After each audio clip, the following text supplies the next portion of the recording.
Welcome to another Mothership maintenance blog. It's a relatively short one this week. It's just replacing the strut that holds up the engine bay lid. And the engine bay lid also acts as the cockpit floor in the AML Super Maramus. I think the hardest part of this job, as it is for many jobs when you're travelling the world by sea, is sourcing the parts that you need to do the job. But first things first, I had to remove the strut in order to get the correct measurements to try and find a replacement. So for a few weeks now I've noticed some liquid in the middle of the build. So I've been racking my brains trying to work out where it's coming from. I couldn't work out whether it's coming from the generator or the engine, or whether it was cooling water, it was salt water, and it's been driving me nuts. So I've even put tissue paper around it to see if I can see where the leak's coming from, and even then the tissue paper was dry. So I've only just realised as I was doing an engine check that there was fluid coming from this strut here, and the lid of the engine bay is getting increasingly difficult to lift. So obviously this is on its way out, so this is yet another maintenance job to do. I need to source where these are made and try and get one shipped out, otherwise we're going to have the engine bay slamming on toes and fingers and things. But at least I found out where that fluid's coming from and I won't have to stay awake at night trying to work it out.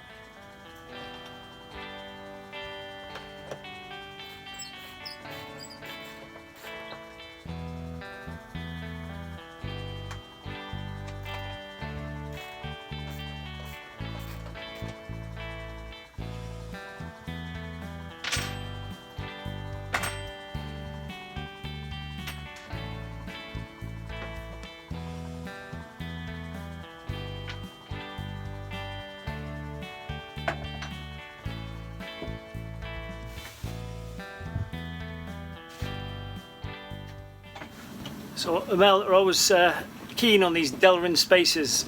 See these little plastic spacer things here? And they have them everywhere on the boat, and they're the one things that keeps going missing because you forget about them and then they suddenly drop out into the build somewhere. But anyway, that's the ram taken off, and there's nothing left in it. You can feel it. So I need to take that into the chandlers or somewhere anyway and see if I can get that replaced. So we were in Suriname at the time, not the best place to find spare parts, but you have to try. Okay, so no luck yet, they're not the right size. I think we might be able to try somewhere else.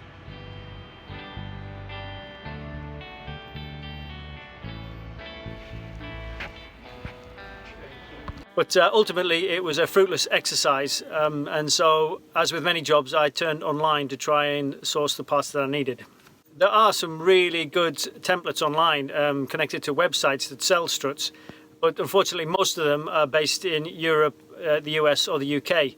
Even though there were some good online suppliers, it's very difficult to get things shipped out to places like Suriname. So I had to put that job off until I got to a place where I could actually have things delivered. But then strangely fate intervened, and as luck would have it, we were asked to fly to Croatia to shoot a documentary called the Wonder Project series. You'll find out more about that on our Mothership Adrift YouTube channel. But to cut a long story short, it meant we had a brief stopover in the UK where I could pick up some spare parts. So we had a bonus stopover in the UK. So I managed to pick up hinges from a company called SGS Engineering in the UK. I originally tried to order it from a company in the Netherlands, but even though I made a few phone calls, I couldn't actually put the order in. But anyway, one thing I've learned is like the UK online companies are really good. Customer service is brilliant, and it's next day delivery in most cases. Although on this occasion they did get the wrong address, so it did end up in Gloucester or somewhere, and eventually I got it up in Durham, which is where I picked it up from. It was a bit awkward to fit in the luggage, but I'm hoping it will survive the journey. So the cost all in for the 2 struts and 4 eyelets came to £92, which is roughly €110 or 125 American dollars.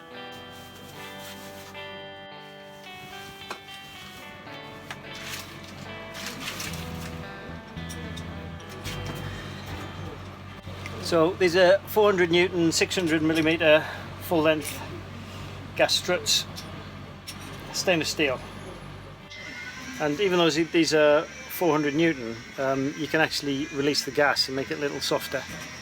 There's a little Allen head screw in there, a little grommet, which you can slowly release the gas from. So that's the old one. As you can see how far gone that is. It's got no resistance at all. And all the oils come out of it, which was that pool that I saw in the middle of the engine bay and couldn't work out for ages. So I'm going to take the end pieces off this one and put them on the new one. The other one's okay, so I'm going to keep that one as a spare, but that one's obviously goosed, so that can go out. Yeah, I'm going to hold on to that one for now. I don't suppose it's long before the other one goes. Things always go wrong when you're in some obscure part of the world where spares are hard to come by. So I ordered the struts with the 8mm eyelets already attached, so then it was just a matter of transferring the nuts and bolts and the Delrin spacers across to the new strut.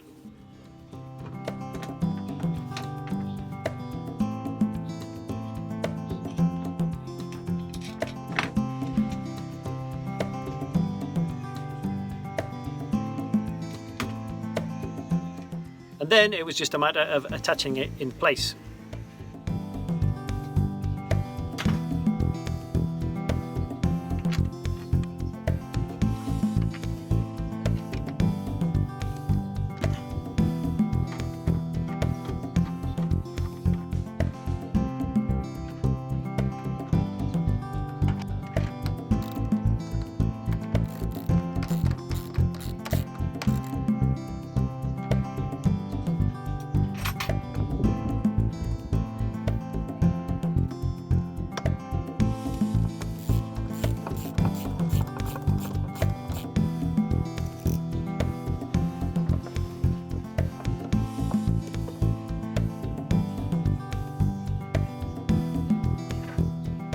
Sometimes with a bit of encouragement.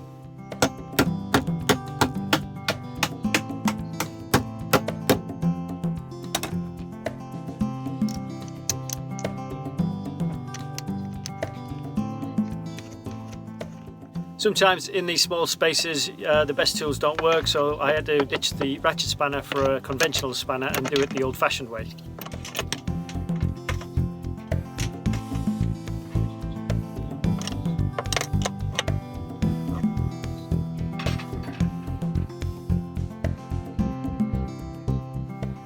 And that was it, job done. So check out this lovely engine bay lid action.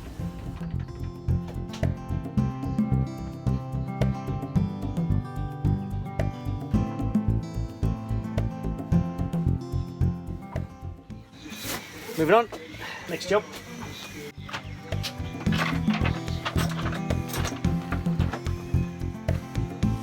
So I've only just found out that it's the fluid. I've only just found out that it's actually coming from the strut here, so the strut is actually the strut is actually leaking fluid. So thanks for watching, and a special thank you to our patrons who keep us going through good times and bad. If you found this blog useful and you're the type of person who likes to return a favour, then you can buy me a beer by following the links to PayPal or Patreon in the description below.